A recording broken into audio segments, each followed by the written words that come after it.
So here's a quick video just on knee first aid. For those that have got quite acute knee pain in its early stages, whether that's across the joint line, into some of the tendons, around the kneecap, even at the back of the knee. These are kind of a catch-all set of exercises that I might even just give over the phone just to get people doing something rather than nothing at the time. So the first one is simply just to even just pull the knee into flexion. It's really, really important that as soon as possible that we keep trying to get the mobility into the joint rather than letting it overly stiffen up. So we're just going to pull the knee in, pull the heel in towards the bum. And again, we might just kiss where that pain is, not necessarily smash through it and go into it, but always just maybe just finding where that painful range is.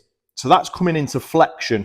And then likewise, I'm going to really encourage you to go into extension as well. And that's not just going to help get the joint into extension, but we're going to help fire up the quad muscles as well that are really, really important.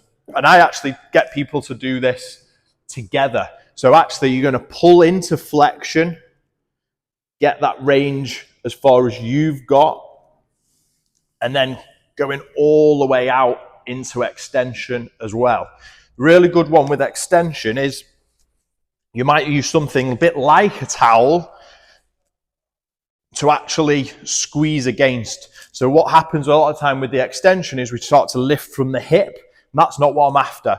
I want you to drive your knee back against the bed, the bench, the cushion, the towel, and then the bottom of the shin comes up then. We're getting maximal contraction through the quads here, and we're getting that knee to go through its range of motion. So now we're going to go back into this flexion and then back into that extension. So that is exercise number one. Exercise number two is still concentrating on that mobility piece. Now, obviously, with a flare up at the knee, you can often get a little bit of muscle spasm across the hamstrings and even the calf that both cross the joint at the back of the knee joint. So one exercise I like to get people doing is again working into that flexion and extension, but again thinking more about mobility, not a huge amount of stretching, just mobility. And the easiest way to do this is to do what I call a downward dog march. So going into that classic yoga downward dog, but again, we're just taking that heel down to the floor, feeling that stretch through the calf and the back of the hamstring. And then we're not holding that for any length of time before we change legs. So just alternating between the two. And of course, yes, you're getting a calf, hamstring stretch, keeping your bum in the air, but you might also feel a bit of a nerve stretch at the same time. And that too can also help what is typically a lot of spasming around this area. We're not, again, trying to force it where it doesn't want to go, just accepting that we've got a little bit of discomfort, working with the discomfort and not trying to smash through it.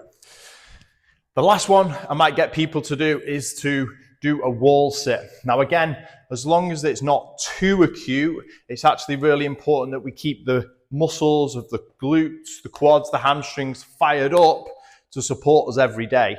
But it might be too acute and too sore to actually carry out movements such as squats and bridges, etc. Therefore, the wall sit is really, really good because actually it's keeping those muscles fired up and awake and activated, but not actually doing too much movement around the joint, and therefore hopefully keeping it calm. And again, it can be done at any depth if you like. So again, it can be from here and just, holding that contraction through the quads.